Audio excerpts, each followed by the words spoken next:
James and Justin here, your favorite spiritual analysts on all things culturally relevant. And personally, I think the news of the week has been this scientific creation or discovery, however you want to call it, from Microsoft. Some big news this week in the tech world. And I'm not going to try and bore you or explain what it is. We've got this video here done by Dylan Page, who does a really good job of bringing the news. He's one of my favorite in terms of getting my news sources from. But he explains what this discovery or new technology is.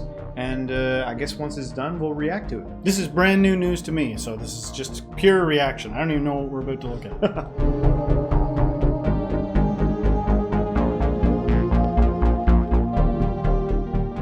Microsoft have just shocked the world after announcing that they have created an entirely new state of matter. Yeah, you heard that right. It's not a solid, liquid, or gas. It's a phase of matter that only exists at the quantum level, called a topological state. So, what the hell is a tech company doing making scientific breakthroughs? One very important reason: quantum computing. Because yes, while we're all currently talking about AI, there's another less spoken about pursuit that would drastically change the world as we know it. And after Microsoft's quantum chip breakthrough, which I'll get into, it now seems more possible than ever. Let me explain. Remember that scene from Endgame when Tony Stark asked Jarvis to run a bunch of different simulations to see if his models would work for time travel? Well, essentially, that's the capability of quantum computers. Currently, if scientists wanted to create, let's say, a new material that self-heals, so that buildings would just fix themselves, or clothes would stitch themselves back together if torn, well, they would have to trial and error their way through the discoveries. They'd mix a bunch of chemicals, test their properties, and hope to find something useful. But this can take years. However, kind of like how Jarvis did with time travel, quantum computers could step in and simulate a bunch of different materials at the atomic level with extreme accuracy, predicting their properties before they even exist. Essentially, they could exponentially speed up that trial and error phase. And that level of problem solving could tackle so many issues we face today. Cure for cancer? Sure. Climate change? Why not? Nuclear fusion for potentially limitless clean energy? Sure. But where the hell does Microsoft come into all of this? Well, they just said that the chip that they created, the Majorana 1, has the potential to hold more computational power than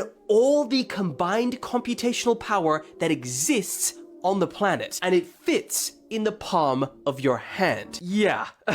And they were only capable of achieving this because of that new state of matter that we mentioned earlier, the topological state. And it is wild. Now, because Majorana particles hiding quantum information from environmental noise means nothing to you, think of this new state of matter like this. If normal states of matter are like ink on a paper, where a small mistake like smudging it with your hand ruins everything, a topological state is like a tattoo, where even if the skin stretches or moves, the design stays intact. More simply put, this state of matter is more resistant to errors, and this stability could help Microsoft solve the biggest problem we currently face with quantum computing, which is error correction. And while this is a genuine breakthrough, we're not fully there yet. It's more of a we made the engine moment rather than we just made the entire car and you're ready to go. They would need around 1 million qubits to start solving those real world problems at scale, and currently they've created about 8.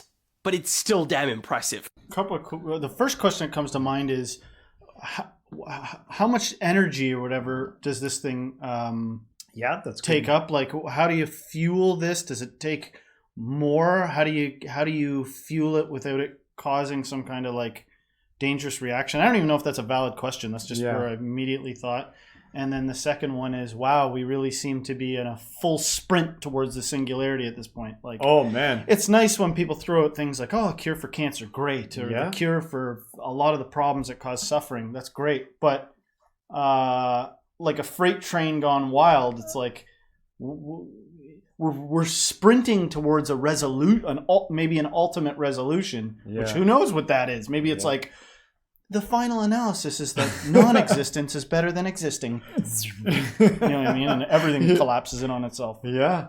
Yeah, it's tough to say, and I feel like it's being fueled by capitalism all this like tech research. It's like, because it's like a war against like who's going to get it first, because everyone's like, I need to copyright this first and get this under my belt so no one else can do it, because whoever like gets on top of this technology and discovers it and finds out how to utilize it, I'm thinking that probably in their brain they're thinking, we can make the most amount of money on this, we can control it, we can do what we want with it. But I think the people that are working on this stuff are overlooking some of the stuff that you're talking about. I don't think they're taking certain things into consideration, that they may not be able to control it. They might be creating something that cannot be handled. Now, I'm an optimist, so I'm hoping for that this turns into things like curing cancer and being able to, bring nutrition and food to places where they may not have it, and all the good stuff. I would love to see that. And it's also interesting to see how, like, what happens when you merge this with AI. Like, what's going to happen when the two kind of come together with the quantum computers, and at what, will Skynet go online immediately? Or, maybe it'll be a benevolent being. Maybe, who's to say? Like, we always see our fears come out in everything, in all our industry, all our fear.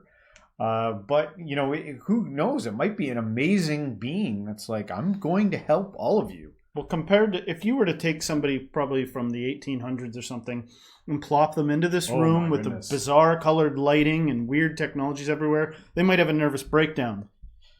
If the future complexifies enough to get a glimpse of it, we might be like, that's too much too fast. Like, you ever been in a situation where it's too much too quickly? It's coming on too fast. Yeah. And the utter astonishment of that.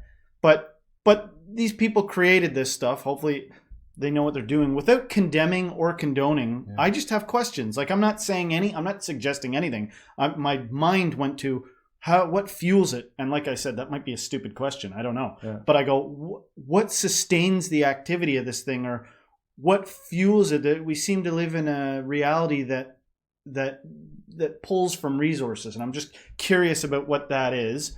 And then two, we're in this hurry we're in this exponential technological growth phase of humanity. Yeah. And what are we going towards ultimately? It's like, you could sit there and ask yourself, it's like, remember the people used to ask you the question, what would you do with $1 million? What would you do if you're rich? Yeah. If money wasn't an issue, what would you choose to do? Yeah. And then you arrive at some conclusions. But if you play that out, you're like, well, would I just sit around on a beach? That might get boring. It's the same thing if you put the cheat codes into a video game. You went from being frustrated that you couldn't do something, you put the cheat codes in, you're like, this is boring. Yeah. You know what I mean? Where are we going with this godlike ability to create and solve? Who decides? Because is it going to be a collective thing, or will it be somehow, like, paradoxically a collective and individual choice that will, like, somehow you'd be able to manage your own wildest dreams on one side of it, but at the other same time you're like part of a community. Who knows? All working maybe towards something? Like, I just hope they're being careful and know what they're doing. We don't end up with some kind of Chernobyl situation where it's like it was too volatile and our human frailty got in the way, because who knows what could happen. Like you said, some contrast, like some ultimate contrast is all of a sudden splits and the equivalent of like a universal acid trip breaks forth and we're all lost in abstraction. You know what I mean? Like, or like a tech acid trip. It would be like a, like melting in with technology. Like, yeah, that's the fear. That's our like fearful, limited minds worrying about it. I think ultimately everything can be okay. But yeah, but I'm excited for it. I love this type of stuff. I feel like I'm already looking at alien technology. When they zoomed into the chip, look how long. Did you see how long it like zoomed into like the fine little like hairs on the chip? I'm like, the technology that can create that is already astonishing. It's already astonishing that they can zoom in that far. It's crazy. It's amazing. But, I love it. I don't know. Anyway, I thought that was like the coolest story of the week that, and it's not like a negative story either. In a day and age where there's so many stories out there, like, this is going on in politics. So it's like, you can doom scroll forever. But it's nice when you come across something like this that's like fascinating, and to me it kind of like spurs on my inner explorer. Makes me like, you're like, what would you do? I don't know, man. Like, where to begin if you could like if the options were limitless. Well, not just for you, depending on if it's contained or not, but what would you do and what would everybody else be doing too? You know what I mean? Yeah. Like, imagine somebody that's like, first thing I'd do is I'd get abs and go to the beach. It's like, you wouldn't have enough. There'd be some else person made out of abs. You know, like sometimes people get a little advantageous when it comes to new things. People were like that with AI. Yeah. They'd be like, scheming mind takes over. How can I use this to increase me? Yeah. It's like everybody else can too. Yeah. You know what I mean? It's really just a matter of how driven you are, and then you got to get into why you're driven in the first place. Poses a big question, like, can reality be figured out? And would you want reality to be figured out? Imagine you actually did it. You like cracked the nut. We figured out everything. What do you mean? You're like, I don't even know what you mean by that. I mean, like sometimes part of this, like when we move with these technologies, it's to like get answers. We want answers, and like we want to explore and we want to figure things out, right? But what if you were able to figure everything out? You had all your answers were, all your questions were answered. Well, then what do you do? You're like, well, now what do I do? There's nothing to explore.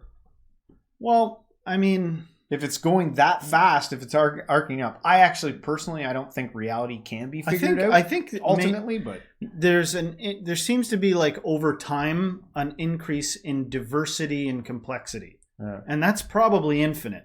Yeah. Meaning there are concepts that we don't have access to. It's like you're saying, like, what if you could find an answer? It's like, okay, so what are you going to render the answers, the answers of all universe and put it into a human gray matter module? Yeah. That doesn't even like. Yeah. What would it disappear? Would it explode? Would it just refold in on itself and become the reality we're already in? The information coming back might just be like, your pink meat computer can't handle it, so don't even bother. Yeah, here, let me upgrade you to God, and now there you go. You understand everything. And behold, everything's divided and in its own categories again. Yeah. Like, I do believe that there are things that we can't experience yet. I classically bring up those lizards. What are they called? The ones that can change their color. Is it like chameleons? Yeah. I bring up things like chameleons or spiders with compound eyes. It's like, you don't know what it's like to look through 8 eyeballs at whatever it is. I don't even know how many eyes they have. 16. You don't know what it's like to be looking through and conscious of all those eyeballs. Yeah. And the rational mind wants to like sort that out and be like, give an answer. There are things you do not have access to because you're a human. It's like, you're really going to make the assumption that everything is understandable with the human brain? Yeah. You know what I mean? You'd have to know how things can start with no beginning, which is like paradox, which we're going to get into later. Yeah. Not this video. But it is exciting to see what's possible. Yep. You know, which will probably cause some cognitive dissonance as things evolve. Imagine all of a sudden you could have a compound brain. Oh, I can give you the experience of being able to think with the power of 2 brains individually and at the same time. Yeah. It's like you have no reference for that. Yeah. But all of a sudden it might be possible. It could give you experiences that you don't have access to now. Yeah. That will enrich super cool your experience of reality. Super cool. Well, guys, let us know what you think in the comments box. We love to hear from you guys and what you think about technology, where it's going, and this new discovery here from Microsoft. It's pretty awesome. But anyway, guys, we'll leave it here. Hopefully you liked our reaction on this, and if you did, don't forget to hit the like, subscribe, share this with a friend, and everyone until next time, stay spiritual.